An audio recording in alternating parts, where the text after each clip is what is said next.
시대를 대변하는 보수의 아이콘 윤창중이 쓴 세 권의 책 피정 2017년 12월 운명 도서 구매에 관한 문의는 010-8881-4649 010-8881-4649 도서출판 윤창중 칼럼세상으로 연락주세요. 살아오 존경하는 국민 여러분, 해외 애국 동포 여러분, 안녕하십니까. 윤창중입니다. 오늘은 안철수가 과연 대통령이 된다면 그 안철수 정권의 실질적 오너, 그 주인은 과연 누구인가? 안철수 정권의 주인은 박지원이다라는 제목으로 여러분에게 칼럼을 말씀드리려 합니다. 또다시 대한민국 쓰레기 언론들이 일제히 안철수 띄우기에 나서고 있습니다. 안철수가 확 바뀌었다? 신문과 방송을 보면 하루 종일 안철수가 확 바뀌었다. 도대체 뭐가 바뀌었느냐? 연설하는 목소리가 우렁차고 불과 보름 전 안철수가 아니다고 띄우고 있습니다. 여러분, 실제로 안철수의 연설하는 목소리를 들어보셨습니까? 얼마나 언론이 조작과 선동에 능한지 그대로 알 수 있습니다. 초등학생 학예회 때 소리 지르던 듯한 그 목소리, 그게 불과 얼마 전의 목소리, 안철수의 목소리는 초등학생이 학예회 때 소리 지른다는 목소리였습니다. 그러다가 바뀌었다는 것이 중학생이 변성기 거치면서 제대로 목소리가 나오지 않으니까 고래고래 고함 지르는 것으로 바뀌었다고 생각하지 않습니까?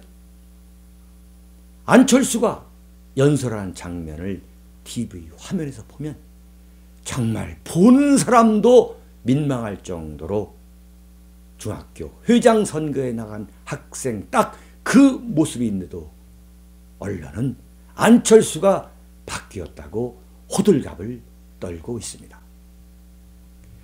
언론이 그런 사소한 변화를 가지고 호들갑을 떨고 있는 이유가 과연 무엇이라고 생각하고 계십니까?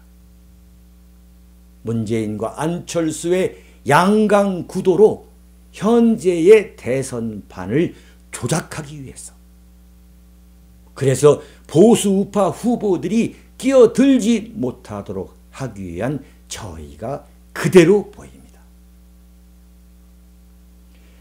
지난번 박근혜 대통령에 대한 탄핵과 파면과 구속으로 인해서 그것을 주도했던 대한민국 쓰레기 언론이 문재인의 대세론이 그대로 유지되든 또는 그것이 무너지든 안철수를 또 다른 대항마로 키워서 문재인이 대통령이 되든 안철수가 되든 어쨌든 다음 정권을 좌파 정권으로 만들려는 그 저희가 그대로 나타나고 있는 것입니다. 그럼에도 불구하고 이런 언론 보도에 휩쓸고 있는 보수 우파 중에서는 찍을 후보가 마땅하지 않기 때문에 안철수를 돌파구로 생각하기 시작하는 경향이 급격히 나타나고 있고, 그것이 여론조사 결과에 반영되고 있습니다. 문재인과 안희정이 맞붙었을 때 보수 우파가 안희정 쪽으로 쏠렸다가 정신 차리고 다시 돌아왔기 때문에 한때 문재인을 추적할 만큼 잘 나갔던 안희정은 이재명을 간신히 이기는 창피를 당했습니다. 이게 모두가 보수 우파가 왔다 갔다 한 결과입니다.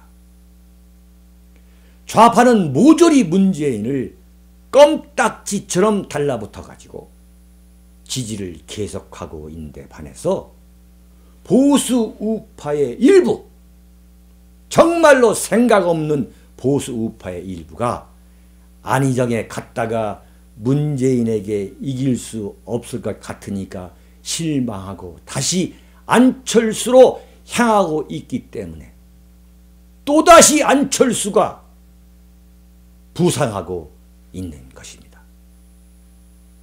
이런 흐름을 대한민국 언론이 놓치지 않고 작금의 대선판을 문재인 대 안철수로 고착시키기 위해 안달하고 있는 겁니다.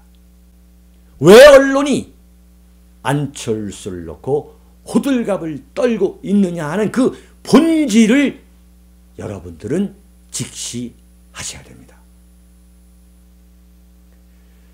보수 우파가 안철수를 찍는 것은 분명히 두고두고 후회하게 될 잘못된, 아주 잘못된 선택이 될 것이라고 저는 단언합니다.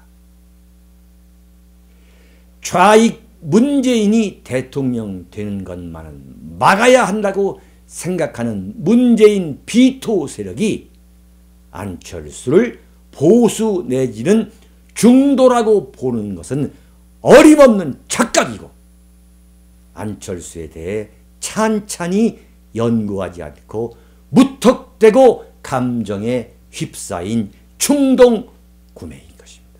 충동 구매입니다.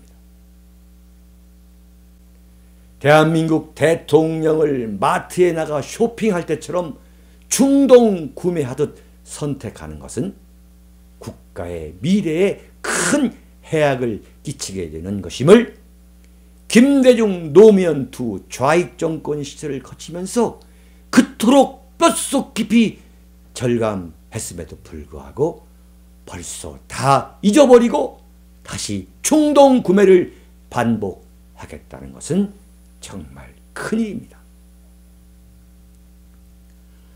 우선 안철수는 직접 자신의 입을 통해 나 안철수가 안보는 보수이고 경제는 진보라고 말한 적이 없음을 분명히 알아야 합니다.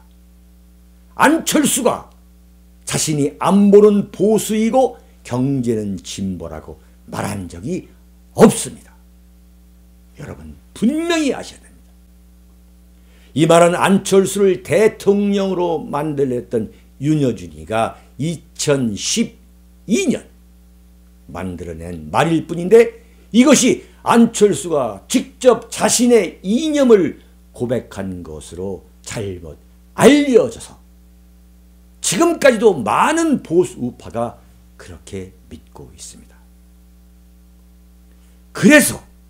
그래서 안철수를 돌파구로 생각하는 경향이 항상 존재하는 이유 중에 하나입니다. 제가 왜 안철수는 보수주의자가 아닌가? 그것을 지금부터 자세히 여러분에게 설명드리겠습니다. 첫째, 문재인의 좌익 성향을 싫어하는 보수 우파에게 안철수는 결코 이념적으로 대안이 될 수 없다. 왜 그런가?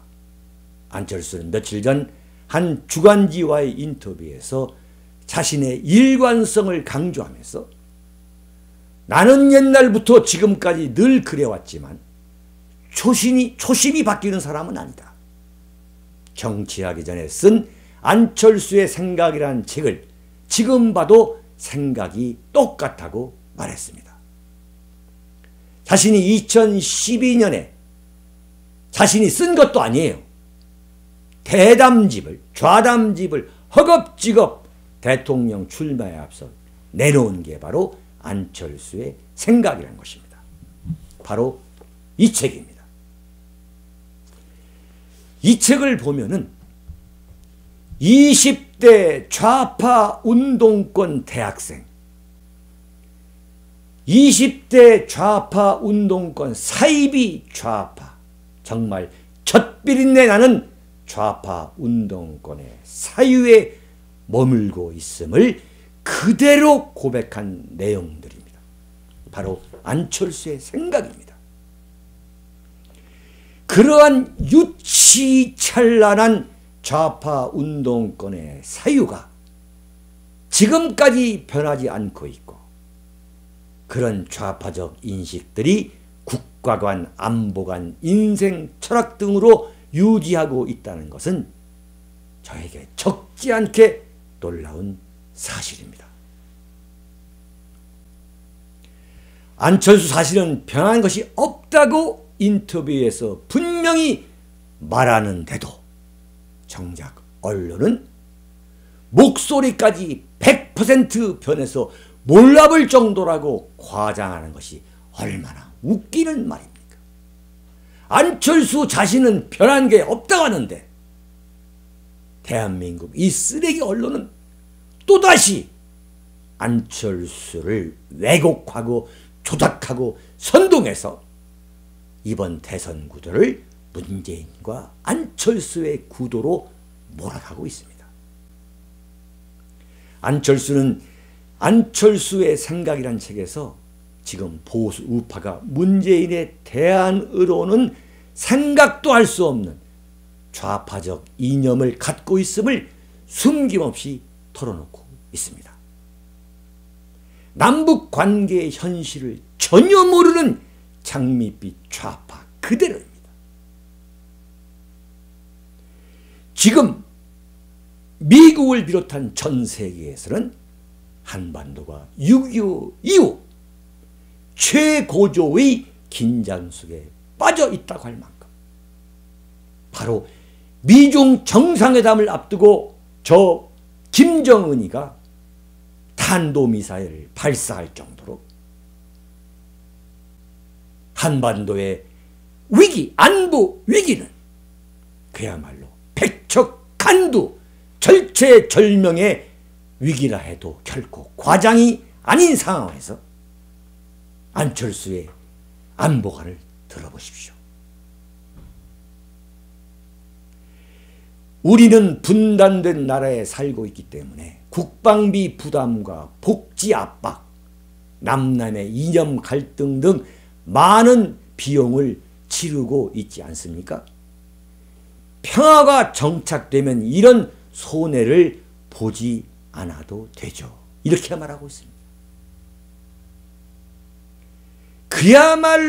그야말로 한심한, 공부하지 않은 그 좌익의 이념. 평화가 한반도에서 정착되기를 바라지 않는 국민이 과연 누가 있습니까? 대한민국이 왜 그 엄청난 국방비를 부담합니까? 남남의 이념 갈등, 이른바 남남 갈등은 도대체 누구 어떤 세력에 의해서 이 갈등이 빚어지고 있습니까? 남남 갈등의 원인이라는 것은 바로 북한과 대한민국 아래에 있는 친북, 종북, 반미, 좌익 세력 때문에 이런 남남 이념 갈등이 빚어지는 것이고, 김정은의 끊임없는 도발, 그 아버지 김정일의 끊임없는 도발, 김정일의 아버지 김일성의 끝없는 도발과 전쟁 침략에 의해서 한반도 평화가 깨진 거 아니겠습니까? 그런 마당에 평화가 정착되면 이런 손해를 보지 않아도 되죠. 이렇게 남의 이야기처럼 하는 그야말로 20대 좌파 운동권의 철없는 안보관을 그대로 고백하고 있습니다. 이미 안철수가 이 좌담을 할 때 이미 5년 전에도 핵개발에 박차를 가하던 북한에 대해 평화 운운하면서 그렇지 못해 안타깝다고 말하는 안철수에 대해 정말 순진한 것인지 무지한 것인지, 그런 인물에게 대한민국 안보를 맡기겠다는 것은 정말 한마디로 위험한 도박인 것입니다. 또 이런 소리도 했습니다.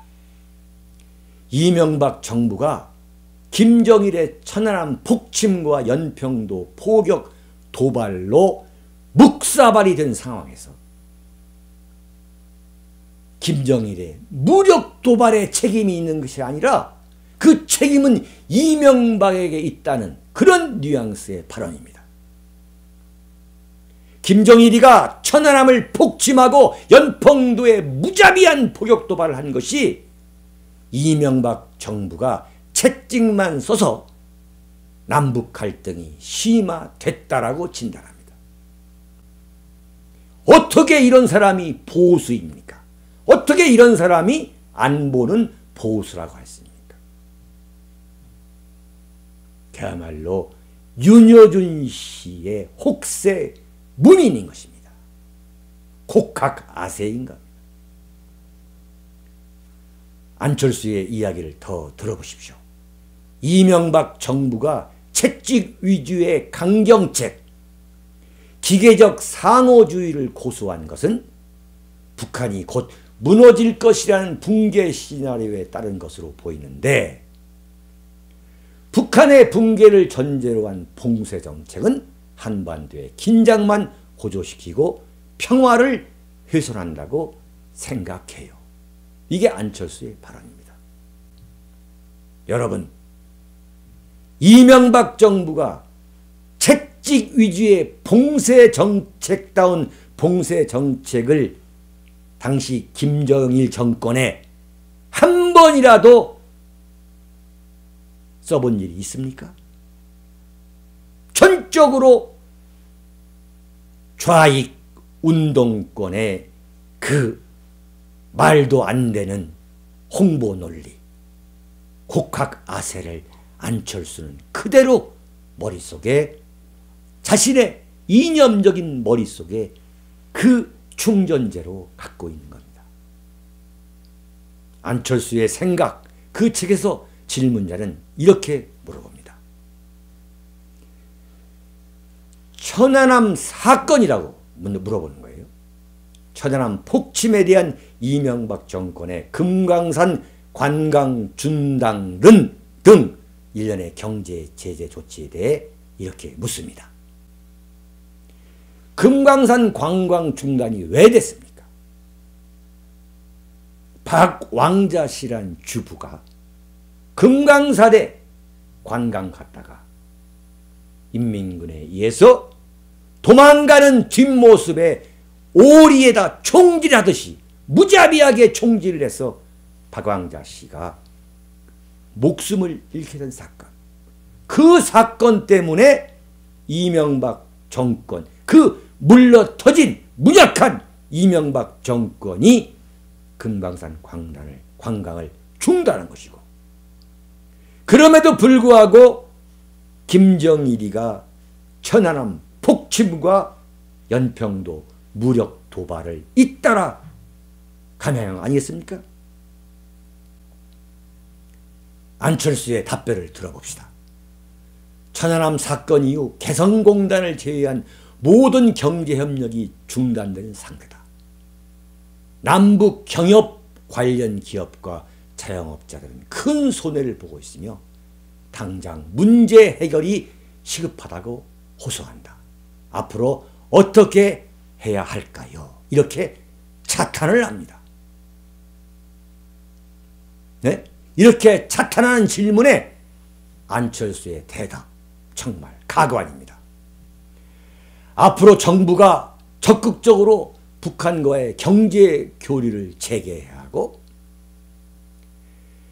우리 대한민국의 주부 박왕자 씨가 인민군의 총에 의해서 무참하게 사살이 되고, 천안함이 폭침돼서 대한민국 해군들이 수장이 되고, 김정일이가 연평도에 무자비한 포격을 가해서 대한민국 해병대가 그 생떼 같은 죽음을 맞이했는데 불구하고 안철수는 뭐라고 하느냐? 앞으로 정부가 적극적으로 북한과의 경제 교류를 재개해야 한다.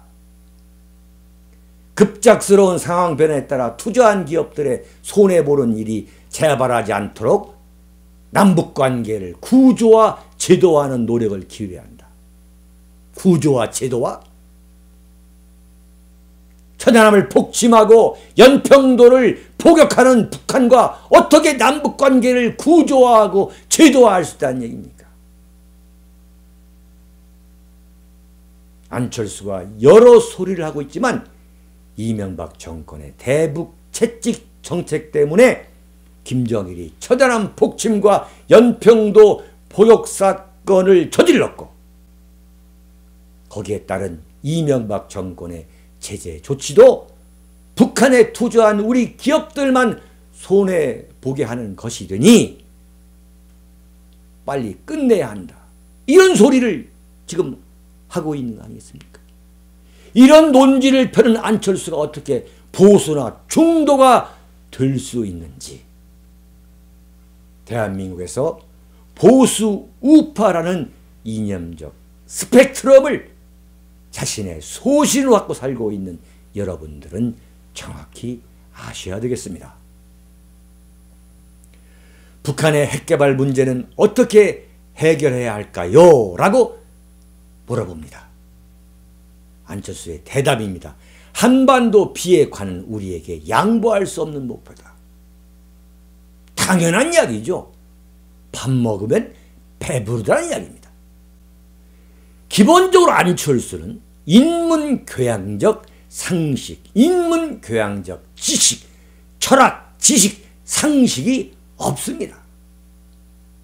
이런 목표를 갖고 인내심을 갖고 나아가야 한다고 생각합니다. 핵개발을 하는 북한에 대해서 인내심을 갖고 나가야 한다. 북한핵은 지금까지처럼 육자회담을 통해 국제적인 해결책을 모색하되 남북 간의 경제협력을 통해 접촉 창구를 넓힐 수 있어야 한다. 국제적으로 합의된 로드맵을 존중하면서 차근차근 대화를 해 나가야죠. 북한핵을 대화로 풀자고 한다. 참으로 기가 찹니다. 할 말이 없어집니다. 지금 미국의 도널드 트럼프 대통령은 북한이 탄도미사일을 쏘아대니까 어떻게 얘기했습니까? 더 이상 아무 말도 하지 않겠다.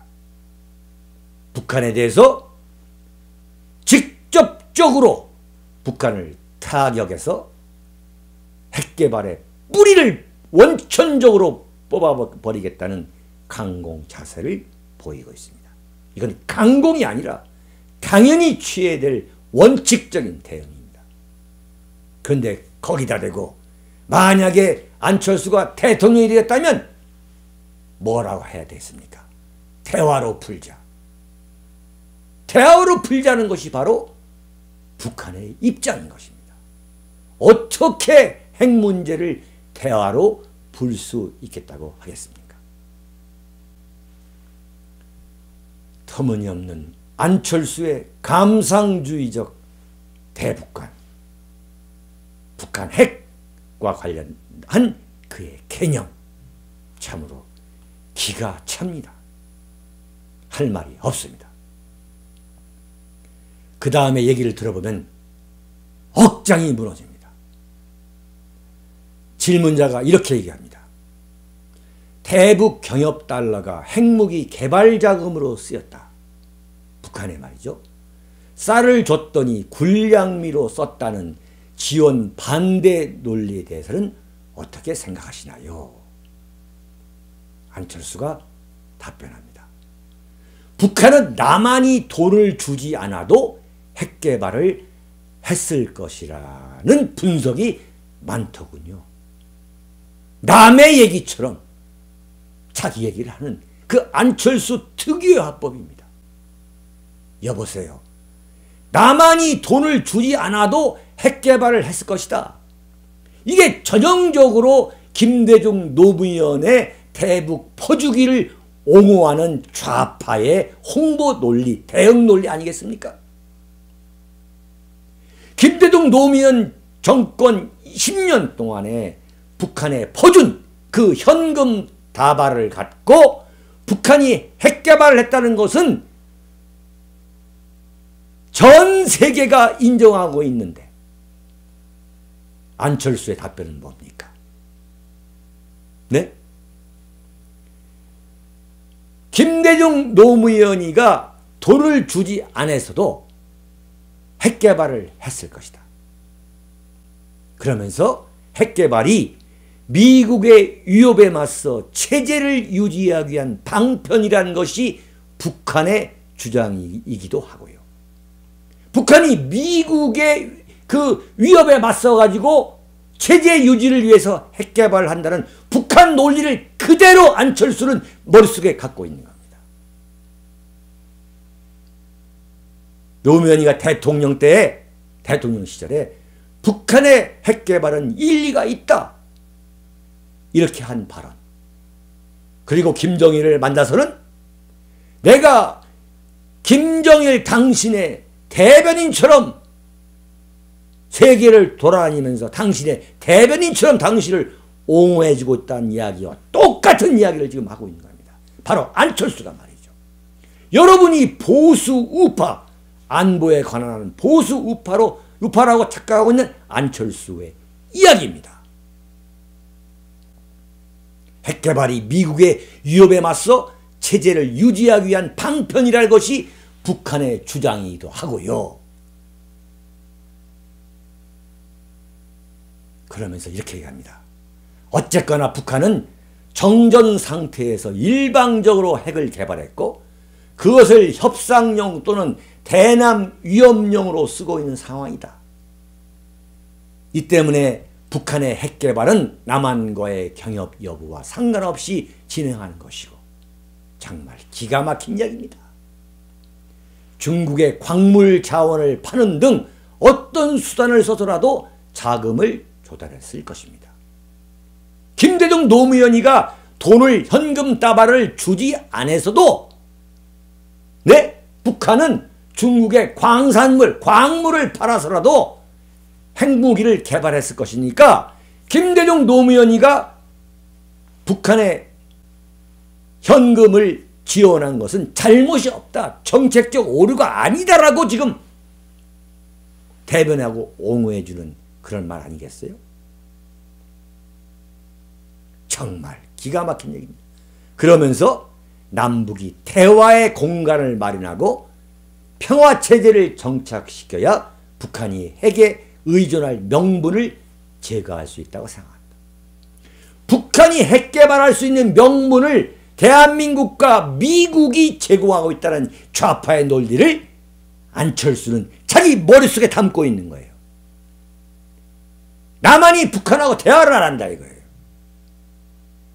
네? 그 당시에 이명박 정권이 그래서 평화체제가 정착하지 않았기 때문이에요. 평화체제가 핵 문제를 대화로 해결해야 한다 이거예요. 평화체제를 정착시키면 북한이 핵에 의존할 명분을 제거할 수 있다. 북한이 핵을 개발할 수 없다 이거예요. 여보세요. 어떻게 이런 순진하고 좌파적인 그야말로 철없는 감상주의, 낭만주의를 갖고 일구의 대통령이 되겠다고 나선 것이고 대한민국 같은 분단국의 대통령이 되겠다고 나오는 것인지 정말 한심스럽습니다. 이런 이야기도 합니다. 천안함 사건의 진상에 대해 북한의 도발이다, 조사 결과가 석연치 않다 등 논란이 아직까지 끝나지 않고 있습니다. 이 사건에 대해 어떻게 보시나요? 안철수의 답변입니다. 저는 기본적으로 정부의 발표를 믿습니다. 다만 국민에게 설명하는 과정이 제대로 관리되지 않아 문제가 커졌다고 생각합니다. 이견을 무시하는 태도가 사태를 악화시켰다고 봅니다. 이야, 정말 입이 다물어지지 않는 이야기. 처단한 폭침이다라고 전 세계의 폭파 전문가, 해양 폭파 전문가들이 모여서 21개국이 내놓은 결과, 그 객관적인 조사 결과를 내놓아도 천안함은 김정일에 의한 북침이 아니고 미 군함에 의해서 붙였다. 아니면 이것이 오래된 배이기 때문에 두동강이나 피로 파괴한 거라 라고 그 억지를 부렸던 좌파의 그 억지를 그대로 머릿속에 담고 있는 안철수. 이런 기회주의적 전형적인 안철수식 안보관, 여러분은 지금 다시 한번 상기해야 됩니다. 그는 한미 자유무역협정에 대해서 이렇게 말했습니다. 제재 협상해야 한다. 그리고 좌파가 거세게 반대했던 제주 해군 강전기지 건설에 대해서는 꼭 필요한가, 꼭 강정마을이어야 했으며 주민들에 대한 설득이 충분했는가 하는 관점에서 논의해야 한다. 참 정말로 네, 이게 안철수, 이런 생각을 그대로 유지하고 있다는 안철수인데, 대한민국 언론은 지금 안철수가 바뀌었다, 목소리가 초등학생 목소리에서 중학생 학생회장 선거에 나가는 목소리로 바뀌었다고 그래가지고 바뀌었다고 호들갑을 떨고 있습니다. 저는 안철수를 보수 내지는 중도로 인식하고 있는 분들에게 묻겠습니다. 안철수가 좌파가 아니라면 호남 출신으로 김대중의 햇볕 정책의 전도사인, 전형적인 전도사인 박지원이 국민의당에 참여한다는 것이 원천적으로 가능한 일이겠습니까? 지금 안철수가 몸담고 있는, 만들었다고 하는 그 국민의당의 대표가, 당대표가 박지원 아닙니까? 어떻게 안철수와 박지원이가 국민의당 한 울타리 안에서 몸을 함께 할 수 있겠습니까? 박지원의 생각이 변했겠습니까?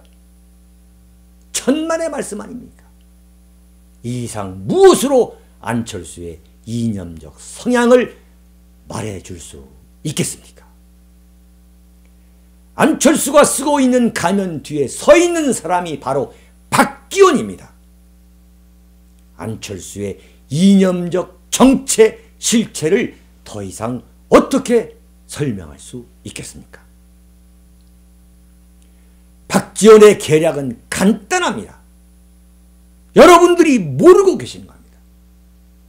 김대중이 부산 경남 출신의 노무현을 호남의 양자로 끌어들여 이회창을 꺾고 대통령으로 만들었던 그 모델, 그것을 롤 모델로 해서 지금 국민의당의 사실상 오너인 박지원 역시 부산 출신 안철수를 제2의 노무현처럼 만들어가지고 좌파 정권을 세우려 하는 것, 그게 박지원의 계략인 것입니다.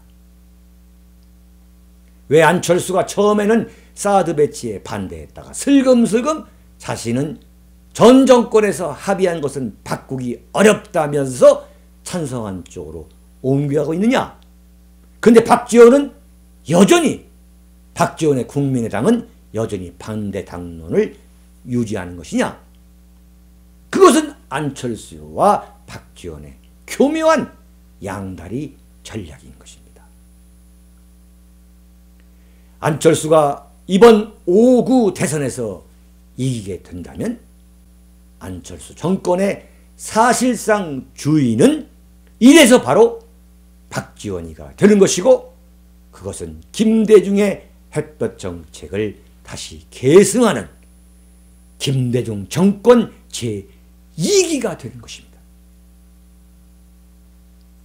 김대중의 유은 정치를 계승할 인물이 안철수로 등장하는 것이고, 바로 그런 시나리오를 박지원이 지금 실행하고 있는 것입니다. 사랑하고 존경하는 국민 여러분, 해외 동포 여러분, 만약에 문재인이가 대통령이 되면 제2의 노무현의 유은 정치를 계승하게 되는 것이고, 만약에 안철수가 대통령이 된다면 박지원을 매개로 제2의 김대중 정권이 탄생하고 있는 것입니다. 여러분들은 그런 시나리오를 잘 간파하고 계셔야 됩니다. 여러분, 안녕히 계십시오.